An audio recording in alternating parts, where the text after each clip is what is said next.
Okay, so yesterday we presented the general thesis that based on the language comparisons between the pasuk at the beginning of the parasha of the Amud Anan and the H, which are the Yamish and their Yom Palayla, etc., that they are getting the Jews used to the notion that they will be led by God, so that when they get the Torah and then they get to Eretz Yisrael, they will still be led by God, but through the Torah, rather than through some physical manifestation of God. But that sets the groundwork. And I mentioned in passing that what we discussed today is the other case in the parsha which follows a similar model, and that's the man. And this is something we've touched on before, but it's worth coming back to. So, for the millionth time, I think this year, right? What is the fundamental difference in the Torah's perspective between Eretz Yisrael and Mitzrayim? Right, the number one difference. One is rain, controls everything. Yes, it's rain. Right, in a word, it's rain. Right. Right. That in Devarim, Moshe says that what?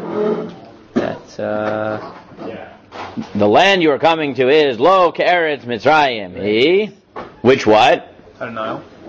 Yes, and here, well, as opposed to Eretz Yisrael, which it's the country where Tamid Einei Hashem L'Kachabam Erishan Shana Achrei Shana, because there's rain. Except there's one little point there, which that maybe you miss, is that how is it described? How is agriculture described in Egypt? How did they water it? Hashkita be Raglecha. Right? Why? So, because they apparently they had some sort of, some irrigation system that is run by, the way Yal Ziegler puts it, with like levers or something. I don't know exactly what they had. They had some sort of agricultural system based on all that we know, right? And therefore, you literally just watered it with your feet, right? That was how you did it, right? With the lever? Yeah, something like that. I don't know. There were like aqueducts, and I don't know how you. You dig a little ditch with your foot. No. Or even after it was dug, right? You kicked the thing so that the water came through. Whatever it was, meaning. It might have cut them for what's it called? Yeah, they were you're allowed to use your foot. So. Yeah, but that's like 1,000 years, But we're talking, that's a long time after, right? Ancient Egypt that they're talking about. Come on, but fine. Now, what Yal Ziegler points out, I think, sharply, is that if you follow that pasuk, then you realize that the fundamental way that agriculture is described in Mitzrayim is that your eyes are oriented in what direction? Down. Right? Now, obviously, that doesn't just mean your eyes, that means your head.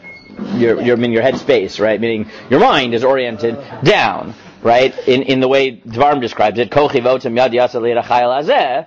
Right? In Mitzrayim, the Torah sort of goes out of its way in a visceral description of describing it. Literally, everything is down.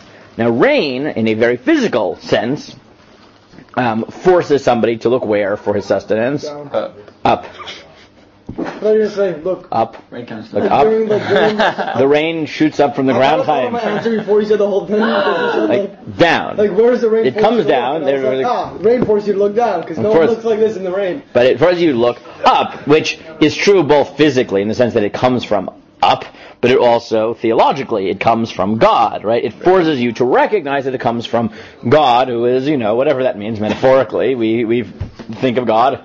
Bashamayim. I don't want to get into whatever. It's not the point, right?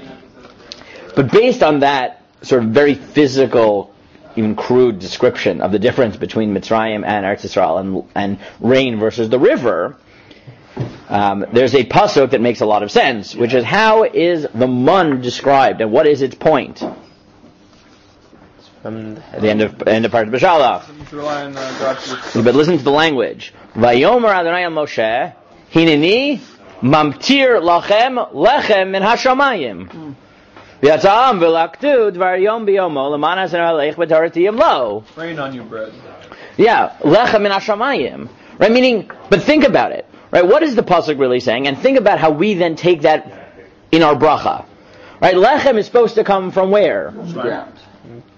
From the ground. Hamotzi lechem min haaretz. Right? There's the bracha we have. Right? It is the quintessential land food. It is paradigmatic that it comes from the ground. Right? And yet we thank God for it. But again, like we said before, what if the point of the midbar is to get the Jews in the mindset that even when you live in a world which is running by nature, you will recognize that God is behind it. And the way I train you to realize that is by putting you through 40 years where God's presence and His influence in your life is more manifest in a more imminent way. So then, what do? You prove to the Jews that even when you have lechem in haaretz, it is God who is motzi lechem in haaretz, by for 40 years giving them. It's not yet supposed to be 40 years. It's only supposed to be like a few weeks, right? Obviously, it becomes 40 years. It's only supposed to be a few weeks, right? Which obviously, what? Like God didn't know it was going to be 40 years. They weren't supposed to sin. Have you read Chumash recently? Right? Oh no, you're right. You told me you never did Shemekah. Right. But you're right. You weren't supposed to. They weren't supposed to sin. Right? If they didn't sin, they would have been in Eretz Yisrael in a few months. Right. It's not very big. Right? It's not a very big trip. It's not a very big trip. And so they weren't rushing. They went to Har Sinai after 7 weeks. Fine. Yeah, but still, the scenic route should not take you that long. Right? The scenic route should take you all of, a few days. And fine, you want to hang out for a while, all of a few months. Right? 40 years is, meaning, how many days should it take? Parenthetically, how many days should it take to get from Mitzrayim to Eretz Yisrael? Normal pace? Yes. According to Chumash. 3?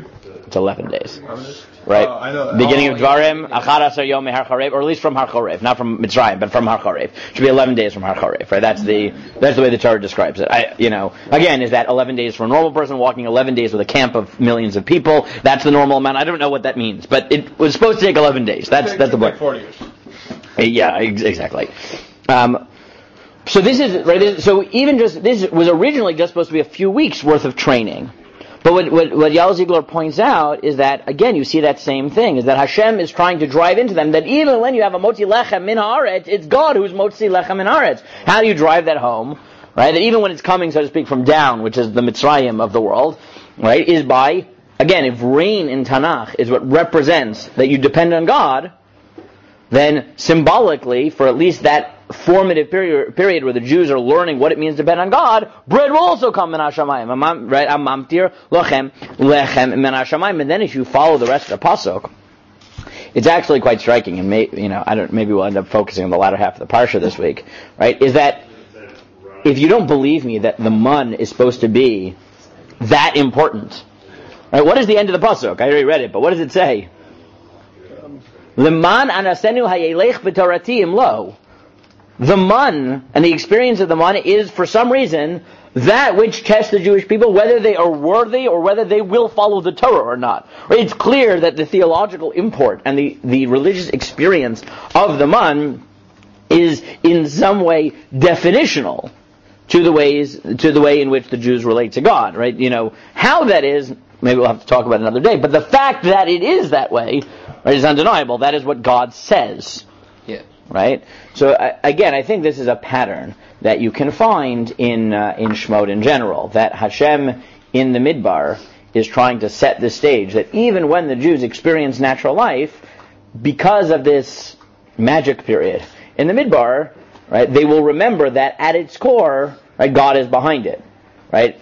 But it's hard if you grew up in an idolatrous culture and you don't really, you need an education period, right? You need a point at which God will teach you that He is there and He is providing, right? And that's what this period really is. And we saw that by the Amud Eish V'Anan yesterday, and now we see it by the Mun now. Okay, go ahead.